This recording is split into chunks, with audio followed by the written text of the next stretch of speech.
जय हिंद दोस्तों, Sandeep GSF YouTube channel पर आप सभी का हार्दिक स्वागत है। तो पिछले दिनों हम लोग एक सीरीज़ शुरू किए थे जिसमें हम प्रीवियस ईयर के जो पेपर है उसको सॉल्व कराने की प्रक्रिया चल रही थी। और उस सीरीज में अभी एक पेपर हम सॉल्व कराए थे जिसमें 20 ही प्रश्न सॉल्व हो पाया था। तो उसी को आगे बढ़ाते हैं और हमारा प्रयास रहेगा कि इस समय प्रीवियस ईयर के प्रश्नों को ही सॉल्व कराया जाएगा। तो प्रश्न देखते हैं। जो प्रश्न पूछे गए हैं ऐसे प्रश्नों को हम देखेंगे। दिया गया है, भारतीय संविधान की प्रस्तावना में प्रयुक्त समाजवाद शब्दों को निम्नलिखित किस अनुच्छेद के साथ मिलाकर पढ़ने से सर्वोच्च न्यायालय को समान कार्य के लिए समान वेतन का मौलिक अधिकार परिभाषित करने की शक्ति प्राप्त हुई है। समाजवाद शब्द को निम्नलिखित किस अनुच्छेद के साथ मिलाकर पढ़ने से सर्वोच्च न्यायालय को समान कार्य के लिए समान वेतन का मौलिक अधिकार परिभाषित करने की शक्ति प्राप्त हुई है। आप जानते हैं कि अनुच्छेद 14 में कहा गया है कि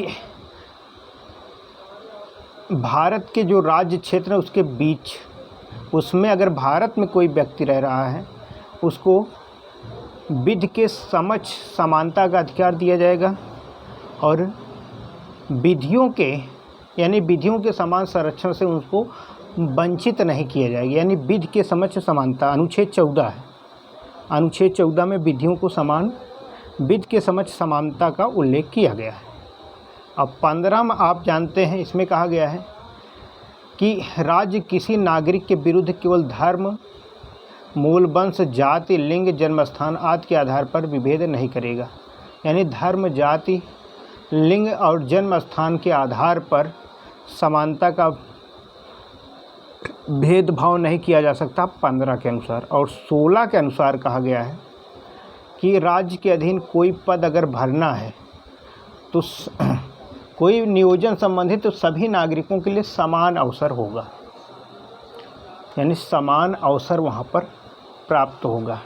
तो इस प्रकार सर्वोच्च न्यायालय को समान कार्य के लिए समान वेतन का मौलिक अधिकार परिभाषित शक्ति प्राप्त किस अनुच्छेद से हुई है? अनुच्छेद 14, 15, 16। 14 में विधि के समक्ष सब लोग बराबर हैं, कानून की निगाह में चाहे राजा हो चाहे रंक हो सब बराबर हैं। अब 15 में धर्म, जाति, लिंग, चाहे किसी धर्म का व्यक्ति हो चाहे किसी जाति का व्यक्ति हो, चाहे महिला हो चाहे पुरुष हो, सब बराबर है, 15 में कहा गया है। अब कोई नियोजन यानी भर्ती निकलती है तो सब लोग उसके लिए मतलब अवसर प्राप्त कर सकते हैं, ऐसा भी 16 में कहा गया था। ये तीनों के तहत ये तीनों को समान मिला के पढ़ा जाएगा, तब जाके समान कार्य के लिए समान वेतन का मौलिक अधिकार परिभाषित होगा। कौन कर सकता है? आप जानते हैं, इसको सर्वोच्च न्यायालय कर सकता है। अगला प्रश्न है, निम्नलिखित अधिकारों में से कौन सा अधिकार अनुच्छेद 19(1)(d) को अनुच्छेद 21 से मिलाकर पढ़ने पर प्राप्त होता है? 19(1)(d) को अनुच्छेद 21 से मिला के पढ़ेंगे तब वो मौलिक अधिकार आपको मिलेगा। तो जैसा कि अनुच्छेद 19 में लिखा गया है, 19 में ये है कि आप बोलने के लिए स्वतंत्र हैं, यानी बोलने की स्वतंत्रता 19 में ही है। कोई संघ बनाने की स्वतंत्रता है 19 में। कोई सम्मेलन करने की स्वतंत्रता है, कोई बिना हथियार का कोई सम्मेलन कर सकते हैं। भारत में कोई कहीं घूम सकते हैं, भारत में कहीं बस सकते हैं और भारत में कहीं व्यापार कर सकते हैं। तो ये 6 प्रकार के मौलिक अधिकार 19 में दिया गया। पहला कुछ मतलब बोलने की स्वतंत्रता, संगठन बनाने की स्वतंत्रता, शांतिपूर्वक सम्मेलन करने की स्वतंत्रता, भारत में कहीं घूमने की स्वतंत्रता, कहीं पर बसने की स्वतंत्रता, व्यापार करने की स्वतंत्रता। तो ध्यान देना, तो उसी के तहत भारत में कहीं घूम सकते हैं, 19 में कहा गया है। इसी को बढ़ाते हुए अनुच्छेद 21 में कहा गया विदेश यात्रा। तो विदेश यात्रा का अनुच्छेद यानी अधिकार जो है अनुच्छेद 1D को अनुच्छेद 21 से मिला के जब आप पढ़ेंगे तो विदेश यात्रा का अधिकार होगा। पहले याद रखना कि 19 में ही संपत्ति का अधिकार भी था, यानी 19 और 31 को मिला के पढ़ने से संपत्ति का अधिकार, धन अर्जित करने का अधिकार भी था। लेकिन आप जानते हैं 44वां संविधान संशोधन 1978,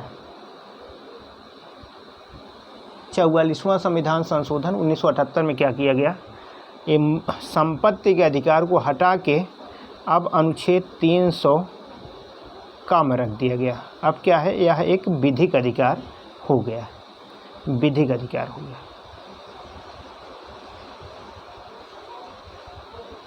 अगले प्रश्न की ओर चलेंगे। 24, नीचे कुछ राज्यों तथा राज्यसभा में उन्हें आवंटित सदस्य संख्या की सूची दी गई है, उनमें से कौन सुमेलित नहीं है। राज्य और राज्यसभा में सदस्यों की संख्या,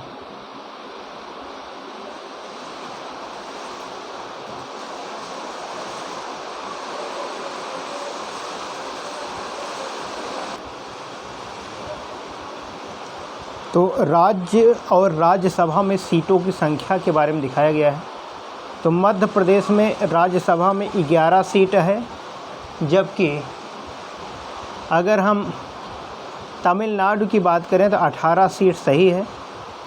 महाराष्ट्र में 19 सीट, ये भी सही है। पश्चिम बंगाल में 16 सीट, ये भी सही है। मध्य प्रदेश में 16 सीट नहीं 11 सीट है। इस प्रकार ऑप्शन ए बिल्कुल गलत है, ऑप्शन ए बिल्कुल गलत है और सभी सही है। अगला प्रश्न देखते हैं, लिखा है कथन, पंचायतों के प्रधान, प्रमुख तथा अध्यक्ष के पदों में महिलाओं के लिए जिसमें अनुसूचित जाति, अनुसूचित जनजाति तथा पिछड़ी जाति की महिलाएं सम्मिलित हैं, आरक्षण से उनके क्रियाकलापों में एक सुस्पष्ट परिवर्तन आया है। प्रधान, प्रमुख और अध्यक्ष के जो पद हैं महिलाओं के लिए जिसमें अनुसूचित जाति, अनुसूचित जनजाति, पिछड़ी जाति की महिलाएं सम्मिलित हैं, आरक्षण से उनके क्रियाकलापों में एक सुस्पष्ट परिवर्तन आया है। तो बिल्कुल सही, आप जानते हैं पंचायतों में 33% सीट महिलाओं के लिए आरक्षित है, 33% सीट महिलाओं के लिए आरक्षित है, एकदम सही है। आगे बात कही गई है कारण में कि ग्रामीण क्षेत्रों की महिलाएं इस आरक्षण की मांग लंबे समय से कर रही थीं। ग्रामीण क्षेत्रों की महिलाएं, तो ध्यान देना, ग्रामीण क्षेत्रों की महिलाएं लंबे समय से आरक्षण की मांग कर रही थीं, ये गलत है, कारण गलत है, कारण गलत है। कथन सही है और कारण गलत है, मतलब ए सही है और आर गलत है, क्योंकि ग्रामीण क्षेत्र की महिलाएं कभी राजनीति की तरफ ध्यान नहीं दी, मतलब राजनीति से वैसे वो दूर रहती थीं। और आज भी आप जानते हैं कि बहुत सारी महिलाएं जो इस पद पर आसीन हो जाती हैं, बल्कि लेकिन काम उसका पुरुष ही करता है। तो इसमें सी सही है, ए सही, आर गलत।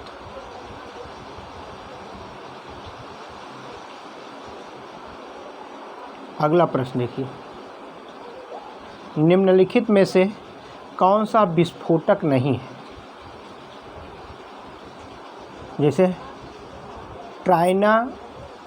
ट्राइनाइट्रो टाइलुइन ये विस्फोटक है, ऑप्शन बी में है।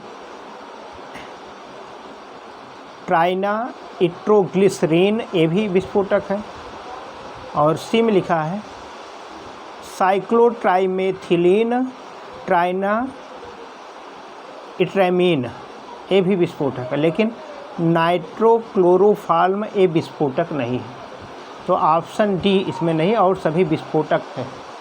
अब पूछा गया है कौन सा विस्फोटक नहीं, तो डी इसमें विस्फोटक नहीं, डी इसमें विस्फोटक नहीं। अगला प्रश्न पूछा गया है कथन कृष्ण छिद्र यानी ब्लैक होल एक ऐसा खगोलीय अस्तित्व है जिसे दूरबीन से देखा नहीं जा सकता। बिल्कुल सही, ब्लैक होल यानी कृष्ण छिद्र, इसको हम दूरबीन से नहीं देख सकते हैं। कारण लिखा गया है, कृष्ण छिद्र पर गुरुत्वीय क्षेत्र इतना प्रबल होता है कि यह प्रकाश को भी बच निकलने नहीं देता, इसके अंदर प्रकाश भी नहीं जा सकता। तो बिल्कुल ये सही है कि इसलिए हम दूरबीन से खगोलीय मतलब ब्लैक होल नहीं दूरबीन से देख सकते, क्योंकि इसका गुरुत्वीय क्षेत्र बहुत प्रबल है और प्रकाश को भी बच निकलने से ये रोक लेता है, इसलिए इसको हम दूरबीन से नहीं देख सकते। तो इसमें कथन भी सही है, कारण भी सही है और व्याख्या भी है, इसलिए ऑप्शन ए सही, ऑप्शन ए यहाँ पर सही। अगला प्रश्न है, दिल्ली के लाल किले में मोती मस्जिद का निर्माण किसने करवाया? आप जानते हैं जो दिल्ली में लाल किला है उसको शाहजहां ने बनवाया था, शाहजहां ने बनवाया था। तब ऐसी स्थिति में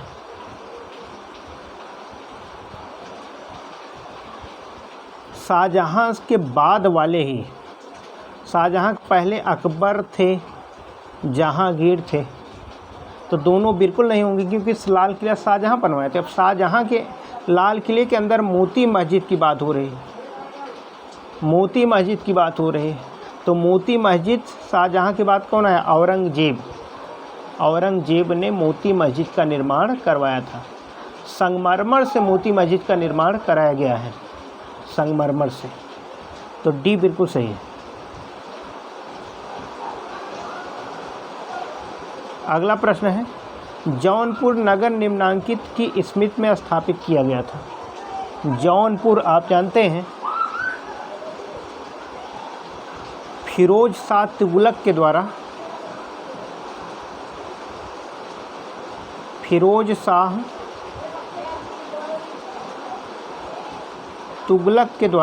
शाह तुगलक के द्वारा अपने भाई जौना खां या मोहम्मद बिन तुगलक की याद में जौनपुर नगर की स्थापना की गई थी।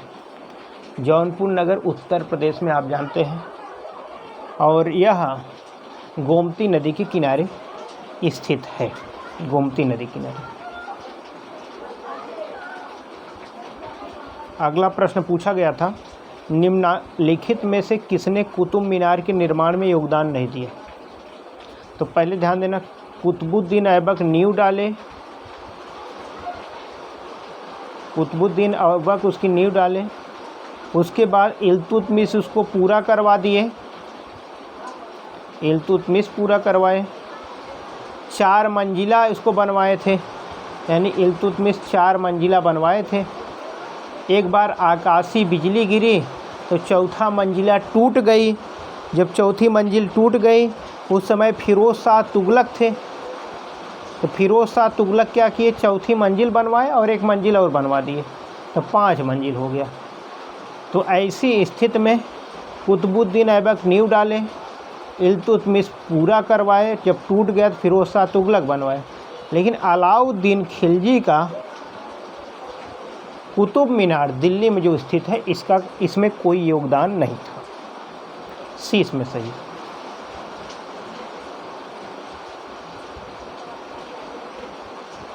अलाउद्दीन खिलजी का इसमें कोई योगदान नहीं था। ध्यान देना, समीक्षा अधिकारी में भी प्रश्न पूछा गया था, आप लोग स्क्रीनशॉट ले लेंगे, इसको सॉल्व कर लेंगे। मैथ का प्रश्न है, रीजनिंग का प्रश्न है, देख लीजिए, इसमें आंसर भी दिया गया है, इसमें भी सही है और क्यों सही इसको आप लोग लगाइएगा, जहाँ जिसको दिक्कत हो उसको कमेंट करके बताइए।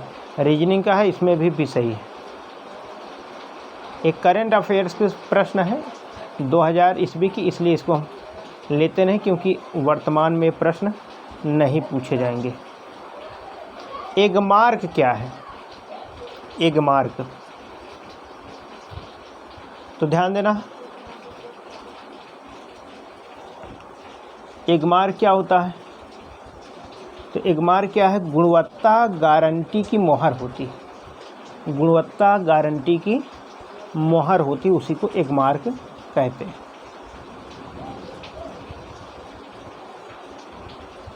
अगला प्रश्न पूछा गया है, निम्नलिखित में से कौन सा भारतीय कृषि की निम्न उत्पादकता का कारण नहीं है।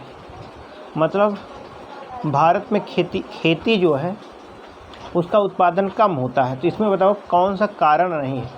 तो जनसंख्या का दबाव ये तो निश्चित कारण है, इसी से जनसंख्या बढ़ रही, खेत कम हो रहा, उत्पादकता जो है कम हो रहा है। ठीक है। प्रच्छन्न बेरोजगारी ये भी एक कारण है। भू जोत का छोटा आकार इसलिए भी उत्पादकता कम है। लेकिन ये सहकारी कृषि मतलब सरकार और प्राइवेट सेक्टर एक साथ मिलकर खेती कर रहे हैं, तो इसका कोई कारण नहीं है कि मतलब उत्पादन कम हो, इसका कोई कारण नहीं है।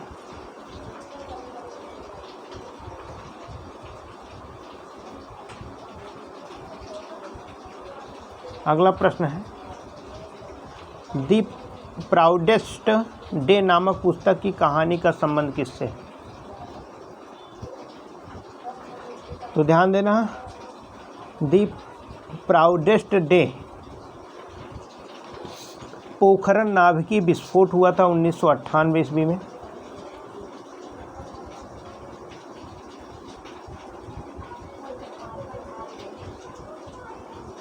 और एक विस्फोट 1975 में करा है। परमाणु बम परीक्षण किया गया था। पहली बार जो परीक्षण किया गया था 1975 में, उस समय इंदिरा गांधी थी। दूसरी बार 1998 में, तब आप जानते हैं अटल बिहारी वाजपेयी भारत के प्रधानमंत्री थे। पोखरण परमाणु समझौते से, मतलब एक परीक्षण से। प्रश्न 1999 से संबंधित है। अगला प्रश्न, निम्नलिखित सूफियों में से किसने कृष्ण को औलिया के रूप में माना है। कौन सूफी संत थे जो कृष्ण को औलिया माना था। तो याद रखना, कृष्ण को औलिया कौन माना, शाह मोहम्मद गौस ने कृष्ण को औलिया माना है। सुमेलित करना है, बहुत अच्छा प्रश्न है, सुमेलित करना है इसमें। यहाँ पर दरबारी कवि, यहाँ पर राजा। अमीर खुसरो किसके दरबार में। तो आप देखें,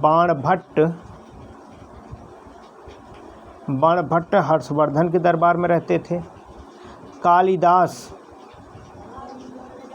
चंद्रगुप्त द्वितीय विक्रमादित्य के दरबार में रहते थे। हरिसेन चंद्रगुप्त यानी समुद्रगुप्त के दरबार में रहते थे। अमीर खुसरो अलाउद्दीन खिलजी के दरबार में रहते थे। अगर एक ही भी पता हो, जैसे कालिदास चंद्रगुप्त द्वितीय विक्रमादित्य यानी B1, तो B1 देखिए किस में है, केवल B वाले में है, B1, यहाँ देखिए B1। लेकिन जानते रहे, कालिदास चंद्रगुप्त द्वितीय, अमीर खुसरो अलाउद्दीन खिलजी, हरिसेन समुद्रगुप्त और बाणभट्ट हर्षवर्धन के दरबार में रहते थे। इसलिए ऑप्शन बी सही है। इस टाइप से प्रश्न आप आसानी से भी कर सकते हैं, आसानी से कर सकते हैं।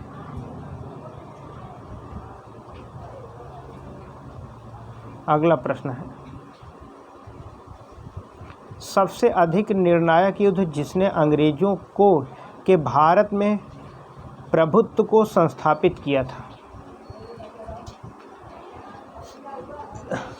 आप जानते हैं, एक तो प्लासी का युद्ध हुआ 1757 ईस्वी में। लेकिन 1757 ईस्वी में जो प्लासी का युद्ध हुआ, तो उसमें अंग्रेज डायरेक्ट नहीं जीत पाए थे, छल कपट से जीते थे, सिराजुद्दौला को हराए थे। तो छल कपट से जीत गए थे, इसलिए उनके मन में उतना बड़ा कॉन्फिडेंस नहीं था कि हम यहाँ पर शासन चला पाएंगे। उनका मानना था कि अभी छल और हर समय छल कपट से जीता नहीं जा सकता। लेकिन जब ये बक्सर का युद्ध हुआ 1764 ईस्वी में, बक्सर का जो युद्ध हुआ, जिसमें आपने देखा कि मीर कासिम जो कि बंगाल के नवाब थे, शुजाउद्दौला अवध के नवाब, भारत के सुल्तान शाह आलम द्वितीय, तीनों की संयुक्त सेना आके अंग्रेज़ों से लड़ी। यानी भारत के सुल्तान, बंगाल के नवाब, अवध के नवाब सब मिल के अंग्रेज़ों से लड़े, तब भी नहीं जीत पाए। तब अंग्रेज़ों के मन में एक बहुत बड़ा कॉन्फिडेंस आ गया कि हम पूरे भारत को जीत सकते हैं, और यह निर्णायक युद्ध रहा। यह एक निर्णायक युद्ध रहा, और इसी युद्ध के कारण भारत गुलाम हुआ, और अंत में जब भारत 1947 में आज़ाद हुआ, तब जाके गुलामी के जंजीर बंधी हुई थी उससे छूटा भारत।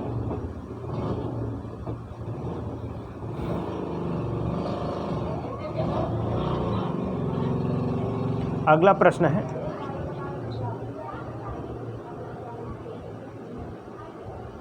थोड़ा छोटा कर देते हैं। ऋग्वेद, पहले तो आप जानते हो कि सामवेद संगीत का जनक है। अथर्ववेद में तंत्र मंत्र, जादू टोना तंत्र, वशीकरण है। और इसके अलावा ऋग्वेद में स्रोत एवं प्रार्थना है, और यजुर्वेद में स्रोत एवं कर्मकांड है। यानी ऋग्वेद में स्रोत एवं प्रार्थनाएं हैं, यजुर्वेद में स्रोत एवं कर्मकांड है, सामवेद में संगीत है, अथर्ववेद में तंत्र मंत्र एवं वशीकरण है। इस प्रकार A4 यहाँ पर ऑप्शन ए सही है। ऑप्शन ए बिल्कुल सही है।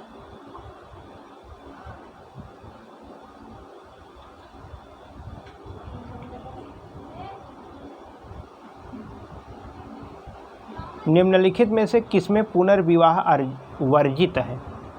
कौन सी किताब है जिसमें पुनर्विवाह के बारे में वर्जित किया गया, पुनर्विवाह नहीं होगा? तो आप जानते कौटिल्य या विष्णुगुप्त इनको कह सकते हैं, या चाणक्य कह सकते हैं। इनकी किताब है अर्थशास्त्र। ये चंद्रगुप्त मौर्य के महामंत्री थे, तो अर्थशास्त्र इन्होंने लिखा। वैसे नाम है अर्थशास्त्र, और ज़्यादातर ऐतिहासिक पृष्ठभूमि की पुस्तक है, और इसी में पुनर्विवाह को वर्जित किया गया है। पुनर्विवाह को वर्जित किया गया था। ऑप्शन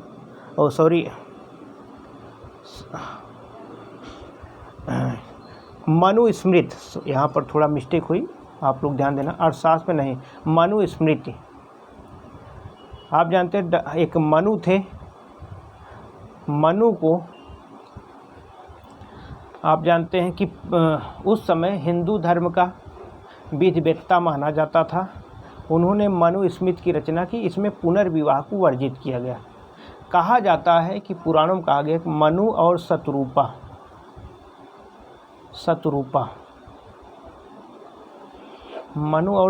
दो लोग को सबसे पहले ब्रह्मा ने भेजा था। उसके बाद पृथ्वी पर जनसंख्या धीरे धीरे बढ़ी। तो याद रखना, पुनर्विवाह वर्जित किस में है? मनु में, मनुस्मृति में है। अर्थशास्त्र में नहीं है, वर्जित है। जातक कथा में और याज्ञवल्क्य में भी पुनर्विवाह का वर्जन नहीं है, इसको वर्जित नहीं किया गया। मनुस्मृति।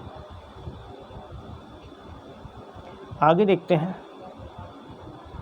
दिया गया है भारत में खाद्यान्न उत्पादन में लगभग आत्मनिर्भरता प्राप्त हो गई। सही है भाई। अब पहले क्या होता था, हरित क्रांति जब नहीं आई थी 1967 से पहले, तो भोजन यानी गेहूं चावल विदेशों से मंगाना पड़ता था। अब तो बेच रहा है, तो आत्मनिर्भर हो गया। ठीक है। कारण लिखा गया है, अब भारत थोक मात्रा में खाद्यान्न का आयात नहीं करता है। हाँ बिल्कुल, आत्मनिर्भर हो गया, इसीलिए थोक मात्रा में आयात नहीं करता है। तो ऑप्शन ए बिल्कुल सही। दोनों सही है और व्याख्या भी है। दोनों सही और व्याख्या भी है। अगला प्रश्न, कैबिनेट मिशन योजना के अंतर्गत संविधान निर्मात्रीय परिषद में प्रत्येक प्रांत को आवंटित सदस्य संख्या निर्धारित करने के लिए एक प्रतिनिधि कितनी जनसंख्या के अनुपात में था? तो कितनी जनसंख्या के अनुपात में था? तो 10 लाख जनसंख्या के अनुपात में एक प्रतिनिधि निर्धारित किया गया था। कैबिनेट मिशन 1946 में आया। इसी के तहत संविधान सभा का गठन किया गया, संविधान निर्मात्री परिषद का गठन किया गया और 9 दिसंबर 1946 को पहली बैठक हुई थी।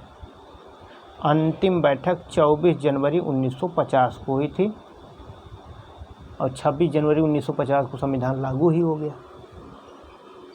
तो ऑप्शन बी सही है।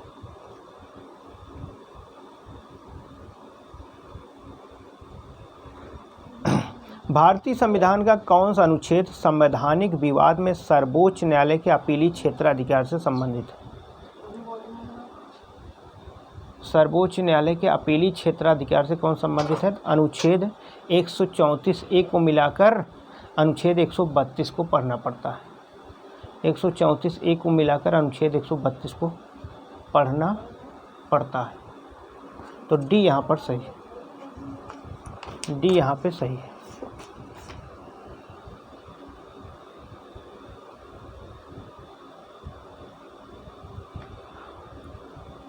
अगला प्रश्न है, मौलिक कर्तव्यों से संबंधित निम्नलिखित में से कौन सा कथन सही नहीं है? कौन सा कथन गलत है? मौलिक कर्तव्य, उन्हें परमादेश द्वारा प्रभावी बनाया जा सकता है, बिल्कुल गलत है। यह तो गलत है क्योंकि मौलिक कर्तव्य वाद योग नहीं है। उन्हें संवैधानिक प्रक्रिया से ही बढ़ाया जा सकता है, तो सही है।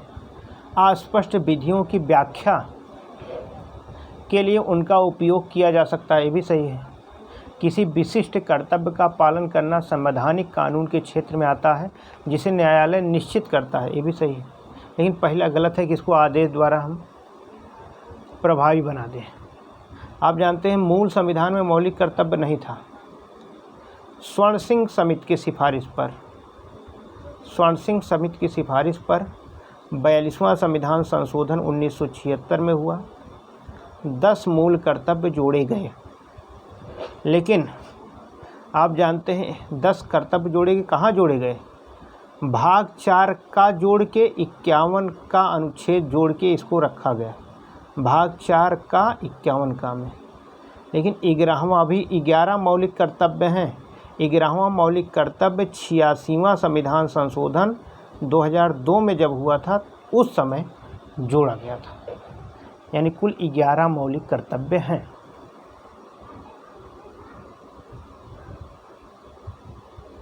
अगला प्रश्न, लोसांग एक उत्सव है जो कहाँ मनाया जाता है? तो लोसांग उत्सव सिक्किम में मनाया जाता है। ये सिक्किम में मनाया जाता है। आप लोग कमेंट करके बताएंगे सिक्किम की राजधानी क्या है?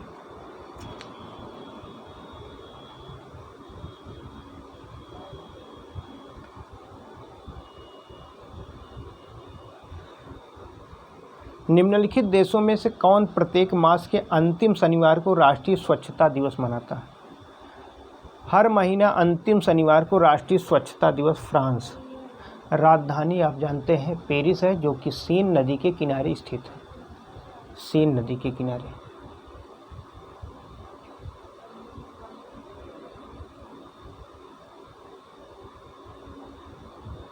करंट अफेयर्स को जो यहाँ नहीं पूछा जा सकता उस पर हम चर्चा नहीं करेंगे।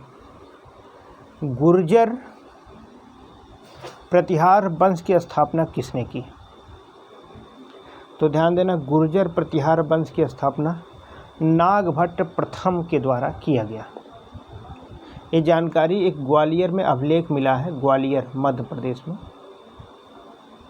ग्वालियर अभिलेख से जानकारी मिलती है।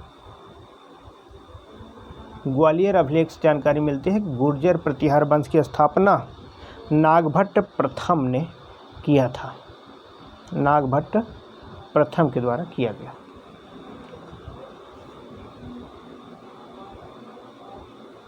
अगला प्रश्न है,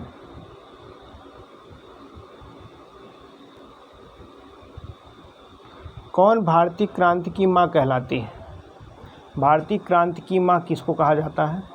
तो आप जानते हैं भीकाजी रुस्तम कामा को भारतीय क्रांति की माँ कहा जाता है। भीकाजी रुस्तम कामा। निम्न कथनों पर में से कौन सत्य नहीं है? विश्व में नेपाल एकमात्र हिंदू राष्ट्र है।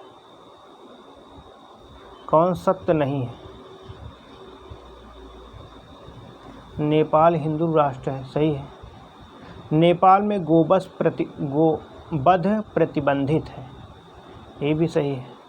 नेपाल में भारतीय रुपया वैध मुद्रा नहीं है, ये गलत है। नेपाल में भारतीय रुपया भी चलता है। नेपाल नरेश उन 3 अति विशिष्ट व्यक्तियों में से हैं जिन्हें रामेश्वरम मंदिर के गर्भगृह में प्रवेश की अनुमति है। एकदम सही है, सब सही है, लेकिन सी वाला सही नहीं कि भारतीय रुपया नेपाल में नहीं चलता। नेपाल में भारतीय रुपया चलता है।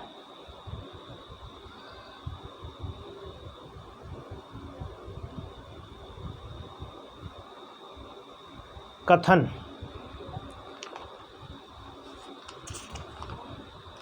में दिया गया है, संघीय विद्युत मंत्री ने कहा कि विद्युत ग्रिड की विफलता के लिए जितने उत्तरदायी तकनीकी कारण है उतना ही लालच।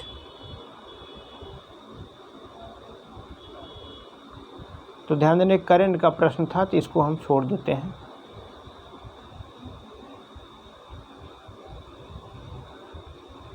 करंट वाले प्रश्नों को हम छोड़ देते हैं।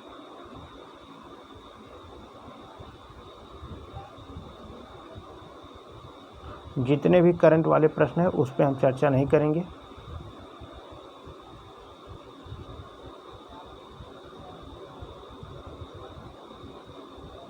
क्योंकि करंट वाले प्रश्न अब दोबारा पूछे जाने की कोई संभावना नहीं है। अगला प्रश्न है, यद्यपि भारत की जनसंख्या विस्मयकारक गति से बढ़ रही है किंतु पक्षियों की संख्या तेज़ी से घट रही है। जनसंख्या बढ़ रही है, पक्षी की संख्या घट रही है। कारण क्या है? नंबर 1, शिकारियों की संख्या में असाधारण वृद्धि। गलत है, शिकारी थोड़ी बढ़ रहे हैं। का आप सोच रहे हो पहले जितने लोग पक्षी मारते थे अब पक्षी मारने वाले की संख्या ज़्यादा होगी? गलत। दूसरा है, जैविक कीटनाशक तथा जैविक उर्वरकों का बड़े पैमाने पर उपयोग। बिल्कुल सही, जैविक कीटनाशक का प्रयोग हो रहा है जिसको पक्षियाँ भी खा के मर रही हैं। तीसरा लिखा, पक्षियों के वास स्थानों में बड़े पैमाने पर कटौती हुई।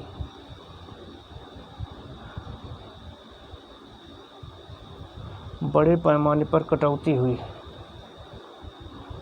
ये तो बिल्कुल सही है, ये भी सही है। चौथा है, कीटनाशक उर्वरक तथा मच्छर भगाने वाली दवाओं का बड़े पैमाने पर उपयोग। ये भी सही है, यहाँ भी 2 बार प्रयोग किया गया। तो ध्यान देना, इसमें 3 और 4 तो निश्चित सही है 100%। 2 भी सही हो सकता है लेकिन 3, 4 तो बिल्कुल सही है। तो आप जानते हैं 3, 4 किस में है? सी में है, सी में है, सी सही है।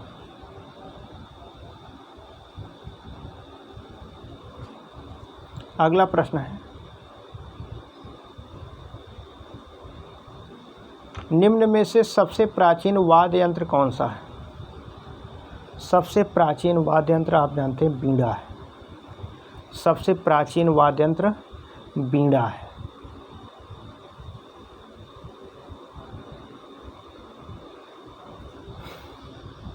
निम्न में से कौन सी एकेडमी भारत में नृत्य, नाटक तथा संगीत के विकास को प्रोत्साहन देने के लिए उत्तरदायी है? तो ध्यान देना, संगीत अकादमी जो है वही भारत में नृत्य, नाटक और संगीत के विकास को प्रोत्साहित करती है।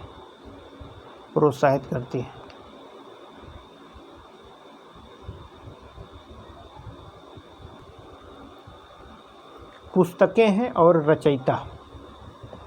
पुस्तकें और रचयिता। Price of partition.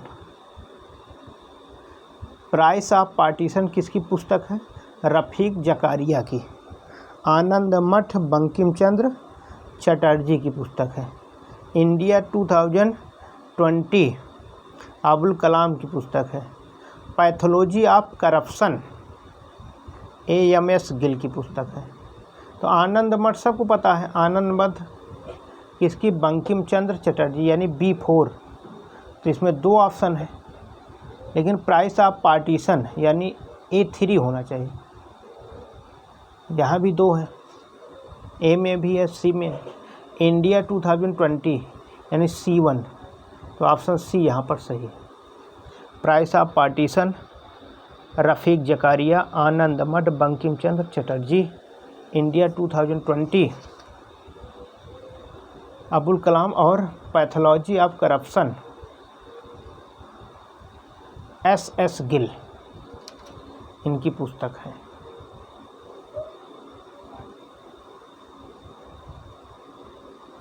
बहुजन हिताय बहुजन सुखाय आदर्शवाद किसका है? बहुजन हिताय बहुजन सुखाय। तो ध्यान देना, ऑल इंडिया रेडियो का एक आदर्श वाक्य है बहुजन हिताय बहुजन सुखाय। भारत में प्रचुर मात्रा में उपलब्ध महत्वपूर्ण नाभिकीय ईंधन। तो महत्वपूर्ण नाभिकीय ईंधन क्या है? थोरियम। थोरियम जो है मोनोजाइट से प्राप्त किया जाता है। अब भारत में मोनोजाइट का विश्व में सबसे बड़ा भंडार भारत में ही है। और मोनोजाइट केरल के बालू में पाया जाता है। इसमें मोनोजाइट में लगभग 8 से 10% थोरियम पाया जाता है। तो सबसे ज़्यादा केरल याद रखना, केरल में पाया जाता है।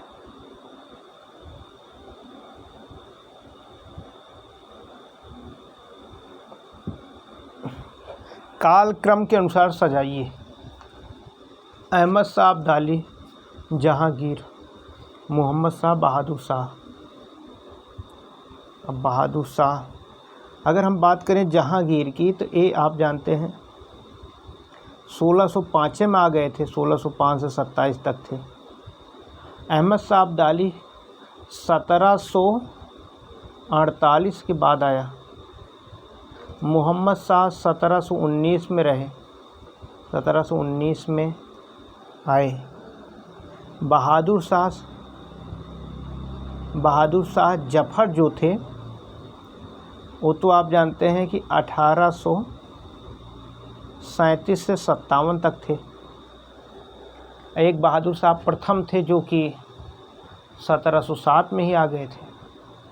जिसमें देखा जाए तो जहांगीर पहले यानी 3 पहले, उसके बाद मोहम्मद शाह यानी 2, उसके बाद अहमद शाह अब्दाली 1, और उसके बाद बहादुर शाह जफ़र यानी 4। ऑप्शन C बिल्कुल सही। अगला प्रश्न है, शल्य क्रिया में आर्थोप्लास्टी क्या है? शल्य क्रिया में आर्थोप्लास्टी क्या है? तो ध्यान देना, कूल्हे के जोड़ का जो प्रतिस्थापन होता है उसी को आर्थोप्लास्टी कहा जाता है। कूल्हे का जोड़ प्रतिस्थापन जो होता है उसी को आर्थोप्लास्टी कहा जाता है। मिसाइल है, और किस प्रकार की मिसाइल है इसको सुमेलित करना है। त्रिशूल क्या है? तो लघु परास सतह से वायु प्रक्षेपास्त्र है। पृथ्वी क्या है? ये सतह से सतह पर मार करने वाली मिसाइल है। अग्नि क्या है? माध्यमिक परास प्रक्षेपित निकाय है। नाग क्या है? एंटी टैंक प्रक्षेपास्त्र है। तो इसको सबको आपको याद रखना है, अक्सर पूछ लिया जाता है, अक्सर प्रश्न यहाँ से पूछ लिया जाता है।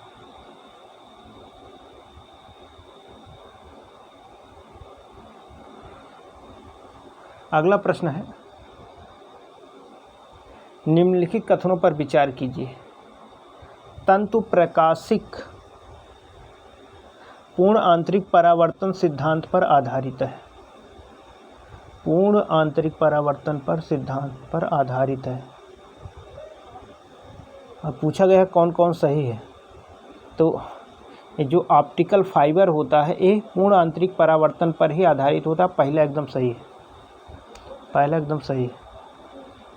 दूसरा लिखा है प्रकाशिक तंतु संचार तंत्र में ऊर्जा उपभोग अत्यधिक कम होता है, बिल्कुल सही, दूसरा भी सही है। तीसरा लिखा है प्रकाशिक तंतु संचार रेडियो आवृत्ति अवरोध से मुक्त है, ये गलत है, तीसरा गलत है। चौथा लिखा गया है कि भारत में प्रकाशिक तंतु के निर्माण में रिलायंस उद्योग समूह संबद्ध है, ये भी सही है। यानी 1 सही है, 2 सही है और 4 सही है, 1 2 4 सही है। तो इसमें अगर देखें तो 1 2 4 कहाँ, ऑप्शन बी में लिखा ही गया है।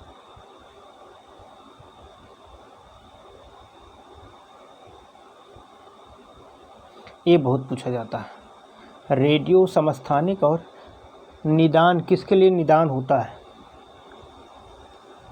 तो अगर देखें आर्सेनिक 74,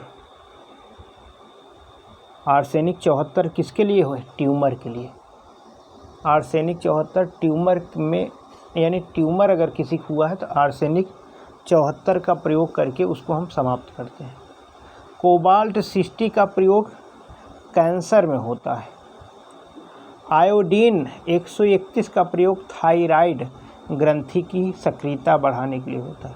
सोडियम 24 का प्रयोग रक्त व्यतिक्रमण में होता है। आयोडीन तुरंत याद आपको आ गया होगा कि थायराइड ग्रंथि, आयोडीन की कमी से घेंघा रोग हो जाता है। और कोबाल्ट 60 आयोडीन C1 A3C1, तो ऑप्शन सी बिल्कुल सही, ऑप्शन सी बिल्कुल सही है।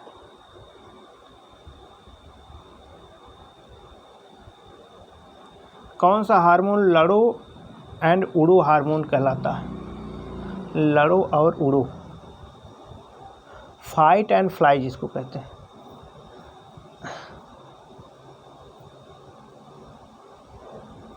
तो ध्यान दे रहा है, एड्रीनेलिन हार्मोन सा है जो मानव के शरीर में होने वाले अंतःस्रावों को बहुत हद तक प्रभावित करती है। यह कार्टियोस्टेरॉइड और एपिनेफ्रिन हार्मोन स्रावित करती है। एपिनेफ्रिन हार्मोन्स मांसपेशियों और यकृत में ग्लाइकोजन तथा श्वेतसार को खंडित करता है और यकृत में ग्लाइकोजन का निर्माण करता है। यह यौन प्रेरणाओं को भी प्रभावित करता है। भूख, प्यास, कष्ट आदि भावोत्तेजक स्थितियों में बहुत अधिक सक्रिय होने के कारण इसे लड़ो और उड़ो हार्मोन से भी कहा जाता है। तो याद रखना एड्रीनेलिन, एड्रीनेलिन।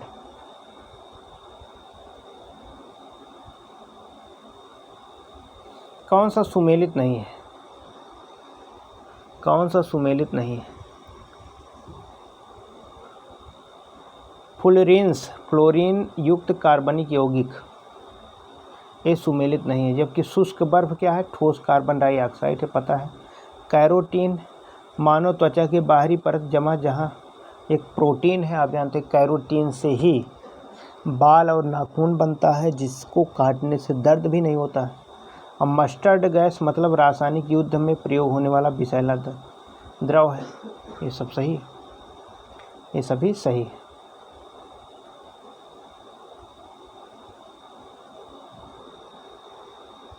निम्नलिखित में से कौन जैव उर्वरक के रूप में प्रयुक्त होते हैं? तो जैव उर्वरक का प्रयोग में योला का भी प्रयोग होता है, नील हरित शैवाल का भी प्रयोग होता है। नील हरित शैवाल के साथ साथ नाइट्रोलियम का भी प्रयोग होता है। एजोला, नील हरित शैवाल, नाइट्रोलियम। तो 1 2 4 का प्रयोग होता है, 1 2 4 का प्रयोग होता है।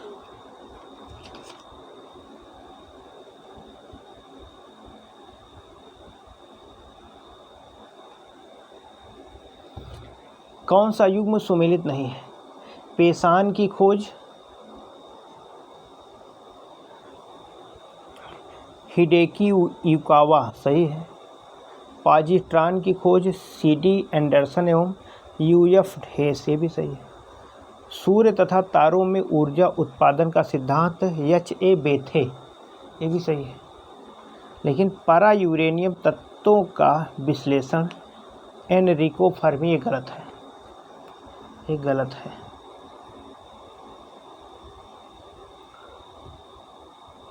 अगला प्रश्न,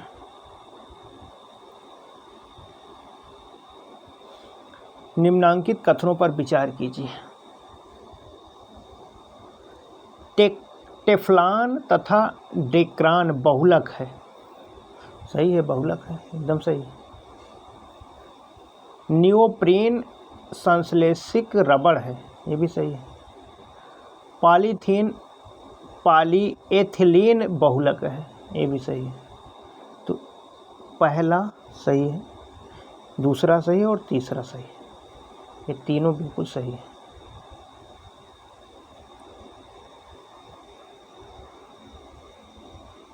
बांध प्रदेश फरक्का कहाँ है? पश्चिम बंगाल में, सही है। घाट प्रभा ये कहाँ है? कर्नाटक में। हीराकुंड कहाँ है? उड़ीसा में। काकरा पार कहाँ? गुजरात में। तो ऑप्शन ए सही है। बांध भी बहुत पूछा जाता है, याद रखना, बांध भी बहुत पूछा जाता है।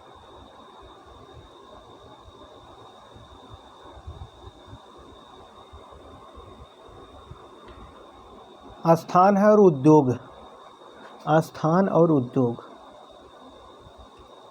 तो विशाखापत्तनम की अगर बात करें तो विशाखापत्तनम बंदरगाह है तो पोत निर्माण के लिए प्रसिद्ध है। गुड़गांव अगर आप सुने होंगे तो गुड़गांव में मोटर गाड़ियां बनती हैं। पनकी उर्वरक के लिए प्रसिद्ध है।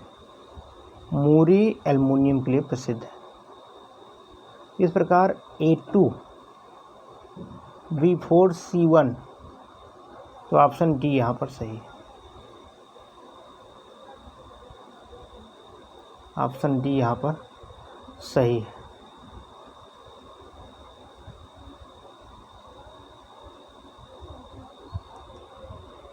प्रधानमंत्री की ग्राम सड़क योजना क्या है?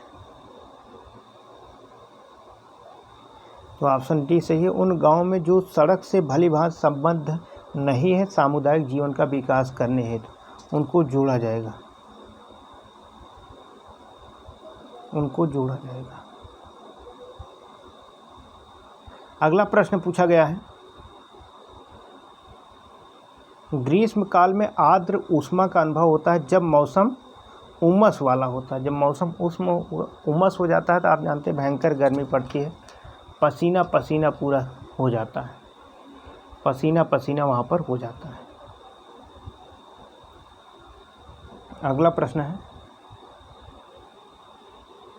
कथन पश्चिमी तट की तुलना में पूर्वी तट चक्रवातों द्वारा अधिक प्रभावित है। मतलब ये भारत है, इधर पश्चिमी तट है, इधर पूर्वी तट, तो सबसे ज़्यादा चक्रवात पूर्वी तट आता है। सही है। कारण भारत का पूर्वी तट उत्तर पूर्वी व्यापारिक हवाओं की मेखला में आता है, एकदम सही है, ये भी सही, इसीलिए चक्रवात आता है। तो ऑप्शन ए सही है। ए आर दोनों सही है, व्याख्या भी सही है। ए आर दोनों सही, व्याख्या भी सही है। उत्तर पूर्वी व्यापारिक हवाओं की मेखला में पड़ता है। भूमंडलीय उष्णता के परिणाम स्वरूप क्या होता है? विश्व में संपर्क बेहतर होंगे, तो गलत है। हिमनद पिघलेंगे, भाई गर्मी पड़ेगी, एकदम सही है। समय से पूर्व आम में बौर आने लगेंगे, ये भी हो सकता है। स्वास्थ्य पर कुप्रभाव पड़ेगा, ये भी सही, तो बी बिल्कुल सही है। गर्मी बढ़ेगी तो बर्फ़ पिघलेंगे, समय से पहले आम में बौर आ जाएंगे, स्वास्थ्य खराब होना ही, तो बी सही है। संवैधानिकेतर अधिकार का अर्थ क्या है? तो इसका मतलब होता है जो वह शक्ति जो संविधान सम्मत नहीं है, यानी संवैधानिकेतर का मतलब है जो संविधान में उल्लेख नहीं है उसका। जैसे भारत में योजना आयोग है, योजना आयोग है या अब नीति आयोग उसका नाम हो गया है। तो नीति आयोग का संविधान में कोई उल्लेख नहीं है।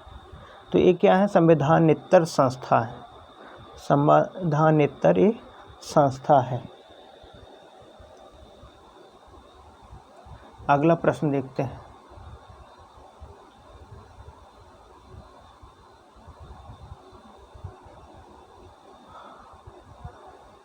प्रश्न पूछा गया है, संविधान पुनरीक्षण के लिए नियुक्त राष्ट्रीय आयोग से संबंधित निम्नलिखित कथनों पर विचार कीजिए।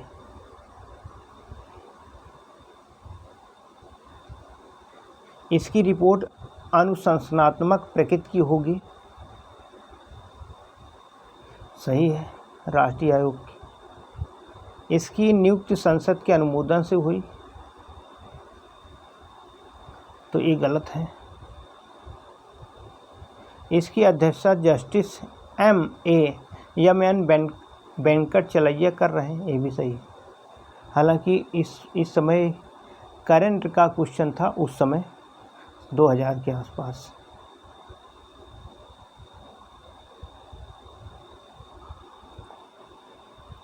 पारिस्थितिक तंत्र में उच्चतम पोषण स्तर प्राप्त है किसमें? उच्चतम पोषण स्तर प्राप्त है किसको? सर्वाहारी को, जो सब खाएं। यानी जो पारिस्थितिक तंत्र में जैव घटकों के दो प्रमुख वर्ग हैं, एक उत्पादक है और एक उपभोक्ता। जो भौतिक पर्यावरण से अपना भोजन स्वयं बना लेते हैं उन्हें स्वपोषित जीव कहते हैं। हरे पौधे प्राथमिक उत्पादक हैं क्योंकि वह प्रकाश संश्लेषण द्वारा अपना भोजन प्राप्त करते हैं। अन्य सभी जीव उपभोक्ता कहलाते हैं क्योंकि वह अपना भोजन किसी दूसरे जीवों पर निर्भर रहते हैं। मनुष्य सर्वाहारी क्योंकि यह पौधों और जंतुओं दोनों से भोजन प्राप्त करता है। तो आज बस यहीं तक। अगली क्लास में कल हम लोग देखेंगे। तब तक ले जय हिंद। वीडियो कैसा लगा इसको ज़रूर आप लोग कमेंट करके बताएंगे। जय Hind. Have a nice time. Good night.